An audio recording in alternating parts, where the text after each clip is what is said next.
Good morning students, welcome back to your video sessions. कैसे हैं आप सब। हम आज बात कर रहे हैं स्टैंडर्ड 6 के चैप्टर 10th की नया चैप्टर स्टार्ट कर रहे हैं, मूवमेंट ऑफ द बॉडी। हम इस चैप्टर में हमारे बॉडी के अलग अलग सिस्टम्स की बात करेंगे। उसमें से डिटेल में सिर्फ एक सिस्टम पढ़ेंगे जिसका नाम है स्केलेटल सिस्टम। तो पहले तो मैं आपको बता दूं कि हमारी बॉडी जो है वो छोटे छोटे सेल्स से बनी होती है, ठीक है। टाइनी सेल्स जो होते हैं उनसे बनी होती है। जब ये सेल्स बहुत सारे इकट्ठा हो जाते हैं ग्रुप में तो उनको टिश्यूज़ बोला जाता है। और जब टिश्यूज़ बहुत सारे इकट्ठा हो जाते हैं तो वो कोई ऑर्गन बनाता है, राइट। जैसे कि ऑर्गन्स का नाम आपको पता है, हमारा हार्ट है, हमारा लीवर है, हमारी किडनी है, हमारा स्टमक है, राइट। ये सारे ऑर्गन्स होते हैं। ये सब किससे बने हुए होते हैं? बहुत सारे टिश्यू जब ग्रुप फॉर्म करते हैं तो एक ऑर्गन बनता है, और बहुत सारे सेल्स जब ग्रुप फॉर्म करते हैं तो टिश्यू बनता है। याद रखना, ठीक है। पहले क्या होता है? सेल होता है, उसके बाद उनका ग्रुप बनेगा तो टिश्यूज़ बनेंगे, और टिश्यूज़ के बाद क्या बनता है? तो आपका ऑर्गन बनता है।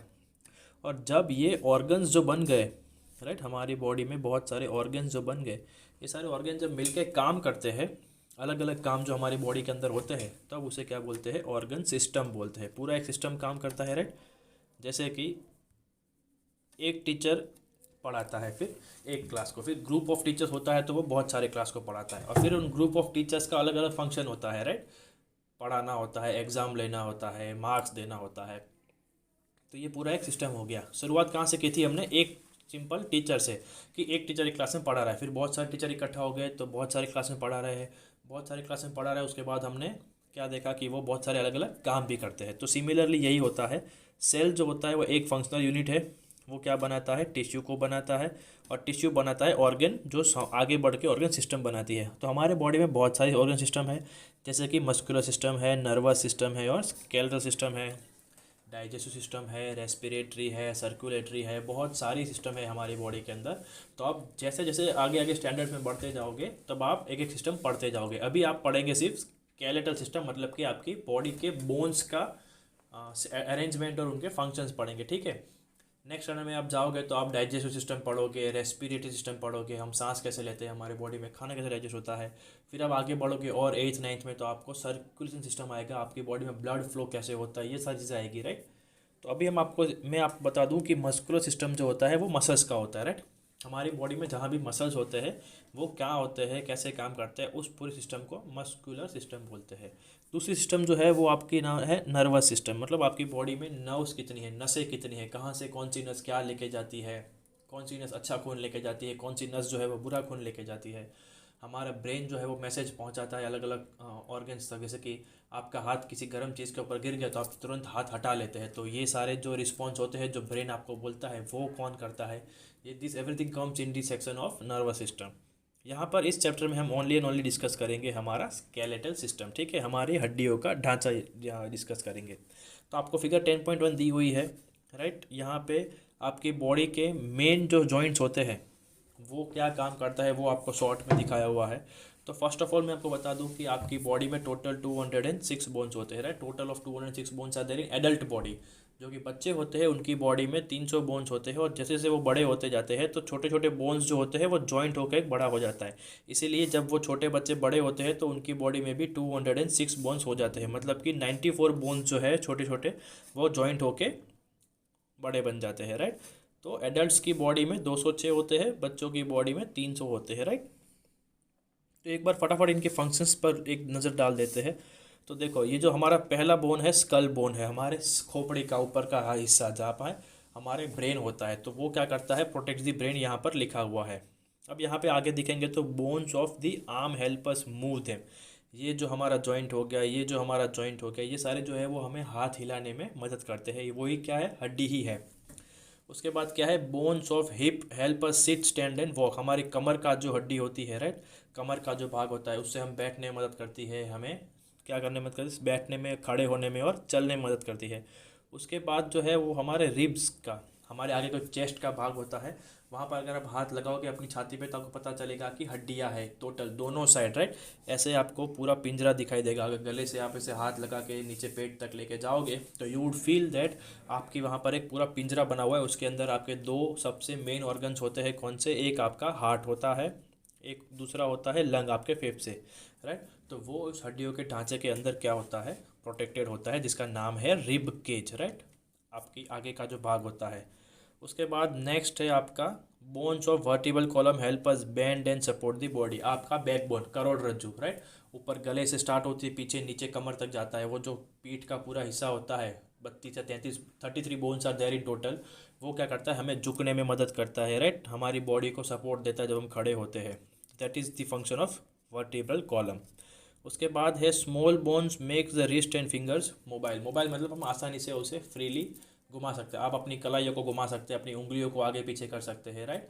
अपनी अंगूठी को आप जैसे चाहिए उसे उस तरह से आप उसको बेंड कर सकते हैं। तो this is all because of the mobility of the bones. उसके बाद है आपका bones of the leg help us walk. तो जैसे हमने इधर हाथ में देखा था, यहाँ पे जो हमने हाथ में देखा था वही पैर में भी है कि भी पैर के जो बोन्स होते हैं वो भी हमें क्या करते हैं, चलने में मदद करते हैं, राइट। उसके बाद लास्ट में क्या है, small bones of jointed at feet and ankle. हमारे जैसे हाथ में कलाई है वैसे ही पैर की भी कलाई होती है, जिसे एंकल बोला जाता है। वो भी क्या करता है, हमारे पैर को फ्रीली मूव करने देता है। हमारी हम एक एक उंगली को अलग अलग हिला सकते हैं, ठीक है, हमारे पैर की भी और हाथ की भी। मतलब कि बोन्स मजबूत तो है लेकिन उनकी मोबिलिटी, उनका फ्री नेचर भी इतना ही है ताकि हम आसानी से उसको कर सकें मूव। ये आपको एक ब्रीफ इंट्रोडक्शन था कि आप इस चैप्टर में क्या पढ़ने वाले हैं, ठीक है। हम इस एक एक सिस्टम को डिटेल में देखने वाले हैं, तो थोड़ा ध्यान देना, राइट। हम एक एक सिस्टम को, ब्रेन के, हाथ के, पैर के, कमर के, पीठ के, ये सारे जो सिस्टम है हड्डियों के, उन्हें एक एक करके हम क्या करने वाले हैं, डिटेल में देखने वाले हैं। और हम इस चैप्टर में सिर्फ ह्यूमन सेल सिस्टम पढ़ेंगे। आगे के पार्ट में जो आपको इनवर्टिब्रेट्स का और बर्ड्स का दिखाया गया है वो हम इस बार स्किप कर देंगे, राइट। तो स्टार्ट करते हैं आपका चैप्टर। तो पहले तो हम अगले पेज पर है जो है वो फंक्शंस देख लेते हैं। हमारी बॉडी जो बोन्स है, जो हमारी सिस्टम है 206 हड्डियों की, जिसका नाम है स्केलेटल सिस्टम, राइट। इसका फंक्शन क्या है, उसके मेन 3 फंक्शंस है वो देख लेते हैं। The bones of our body act as a framework और गिव इट अ शेप। पहले तो हमारी बॉडी को एक शेप देता है, राइट। अगर हमारी बॉडी में अगर हड्डियाँ नहीं होगी, if we won't be having any bones, हमारा शेप कैसा होगा, हमारा शेप होगा एक सांप जैसा या फिर एक अर्थवॉर्म जैसा। क्योंकि उनकी बॉडी में बोन्स नहीं होते, दे आर शेपलेस। आपने देखा होगा that snake moves around the way he wants because his body does not contain any bones, but our body do have an proper shape. When you see your yourself in, आप जब अपने आप को आईने में देखते हो तो at proper shape, you see yourself in proper shape. Why? Because these bones that help, these bones that forms a network in your body is giving a proper shape to your body, right? Understand this. Other than the shape, वो क्या करता है, हमें क्या करना, the body give support. हम जब खड़े होते हैं पैरों पे तो पूरी बॉडी को सपोर्ट मिलता है, तो that is also because of our bones. तो ये था पहला फंक्शन, राइट। दूसरा फंक्शन क्या कहता है, the bones also protect delicate internal organs. जैसे हमने आगे के फिगर में बात की कि भाई हम स्कल की बात करें तो the skull is the hardest bone in our body. ऊपर का जो खोपड़ी होती है हमारी, it protects a delicate organ. Delicate मतलब बहुत नाजुक ऑर्गन, जैसे कि हमारी ब्रेन, राइट। इसीलिए आपने सुना होगा कि जब कोई बहुत ज़ोर से गिरता है या रोड पे एक्सीडेंट होता है तो उसका हेमरेज हो गया और मर गया। क्यों? क्योंकि आपके सिर की हड्डी जो होती है वो फट जाती है और उसके अंदर जो ब्रेन जो बहुत नाजुक होता है उसको डैमेज हो जाता है, उसको चोट लग जाती है and the person dies on the spot. Other than brain, हमारी जो हमने भी छाती की बात की कि भाई हमारे बॉडी में गले से लेकर नीचे पेट तक चारों बाजू जो बोन्स का ढांचा है जिसे हम रिब केज बोलते हैं, उसके अंदर हमारे सबसे 2 इंपॉर्टेंट बोन्स प्रोटेक्टेड है। The first is lungs, the second is heart, right. तो the bones also protect our delicate organs which is more important, right. अगर ये हार्ट काम करना बंद कर देगा और the brain stops functioning, we won't live longer. उसके बाद उसका थर्ड पॉइंट है, the third function of the bones is to help us move, right. The most important is that we can move with the help of the bones. If our bones are not so free and moving and it is just stiffed, मतलब अकड़ के रह जाएंगे हमारे bones, अगर वो हिलेंगे ही नहीं, then we won't be able to move, we won't be able to run, we won't be able to walk, we won't be able to sit nor bend, nothing. हम एक लकड़ी की तरह सीधे ही खड़े रहेंगे, but because our bones are free moving, वो हमारी बॉडी को क्या करता है, मूव करने देता है, राइट। तो this is the main 3 functions of our bones जो आपको याद रखने हैं। अब बोन्स को डिटेल में पढ़ने से पहले उनके बारे में और कुछ जनरल नॉलेज या जानकारी ले लेते हैं, जैसे कि इंजरीज की बात कर लेते हैं। तो वेन बोन्स, पहले तो जो हड्डियों का डॉक्टर होता है, द डॉक्टर और the person who studies bones and help us cure them are called orthopaedic, right. तो उस डॉक्टर का नाम याद रखना, ऑर्थोपेडिक। जो बच्चे पैदा करवाता है, जो डिलीवरीज करवाता है लेडीज़ की, उन्हें गायनेकोलॉजिस्ट बोलते हैं। जो स्किन का डॉक्टर होता है, चमड़ी का, हमें कहीं खुजली आ रही, एलर्जी हो गई, इन्फेक्शन हो गया, तो हम जिस डॉक्टर के पास जाते हैं उनका नाम डर्मेटोलॉजिस्ट होता है। छोटे बच्चे जो होते हैं 1 से 5 साल के, उन्हें अगर कुछ प्रॉब्लम होता है तो हम जिस डॉक्टर के पास जाते हैं बच्चों की शिकायत लेके, दोज आर कॉल्ड पीडियाट्रिशियंस। तो ये सारी चीज़ें आपको याद रखनी है कि अलग अलग बीमारियों को जो क्योर करता है उनके अलग अलग नाम होते हैं। तो वैसे ही हमने इस चैप्टर में क्या पढ़ा, that the doctor which deals with the injuries of bones are called orthopaedic, right. हड्डियों के टूटने पे, हड्डियों के मूव हो जाने पे, डिसलोकेट हो जाने पे उन्हें जो ठीक करता है उस डॉक्टर को क्या बोला जाता है, ऑर्थोपेडिक बोला जाता है। तो हड्डियाँ जब टूट जाती है तो उसे क्या बोला जाता है, they got fractured, right. Fracture हो जाता है, एक हड्डी टूट गई तो उसको जॉइंट करके डॉक्टर उसके आजू बाजू में कास्ट लगा देता है या फिर प्लास्टर लगा देता है। क्या लगा देता है, कास्ट और प्लास्टर। ना what does this plaster do, plaster let your bones get stiff and it does not help let them move. अब बॉडी रिपेयर कर रही है अपने आप को, डॉक्टर जादू नहीं कर रहा है प्लास्टर बांध के। डॉक्टर क्या कर रहा है, सिर्फ और सिर्फ आपकी उस एरिया को प्लास्टर कर रहा है जहाँ पर आपकी हड्डी टूट गई है, ताकि आप उस एरिया को हिलाए नहीं और उस बोन को ठीक होने में टाइम दे। मतलब आपको अगर कभी प्लास्टर आया है तो आपको पता लगा होगा कि आप उस एरिया को जब तक प्लास्टर निकलता नहीं है हिला नहीं पाते हो, राइट। एकदम कड़क पत्थर जैसा हो जाता है। You can not move your bones उस एरिया। अगर आपको पैर में प्लास्टर आया है तो वो पैर आपका जकड़ जाएगा, सीधा आप मोड़ भी नहीं पाओगे उस एरिया को। क्यों, क्योंकि उस एरिया के बोन्स टूट चुके हैं। अब उसको वापस से हील होने का टाइम है, तो वो 1 1.5 3 महीना जितना टाइम लगता है प्लास्टर खुलेगा नहीं। तो बस प्लास्टर का यही काम होता है कि आपकी हड्डियों को हिलने ना दे, बाकी जादू आपकी बॉडी खुद करती है, it heels it self only, right. आपको पता लगा कि जब आपकी चमड़ी निकल जाती है, आप कहीं पर गिरते हो और आप घिस जाते हो, तो आप डॉक्टर के पास नहीं जाते हो, क्योंकि आपको पता है चमड़ी जो है वो 5 10 15 दिन में वापस आ जाएगी। बस आप ध्यान रखते हो कि वहीं पर कुछ चीज़ छू ना जाए ताकि आपको जले नहीं। बस the same thing is done with the bones. Doctor भी यही करता है कि आप 6 महीने तक तो ध्यान रखोगे नहीं कि मैं एक पैर हिलाऊँ ही नहीं, ठीक है। वी आर अनकॉन्शियस, कभी कभी हम लोग कर लेते हैं, तो क्या करना, तो वो हड्डी जो है वो जुड़ नहीं पाती है क्योंकि हम उसे कॉन्स्टेंटली हिला रहे हैं। अब पैर के बिना चलेंगे कैसे, राइट।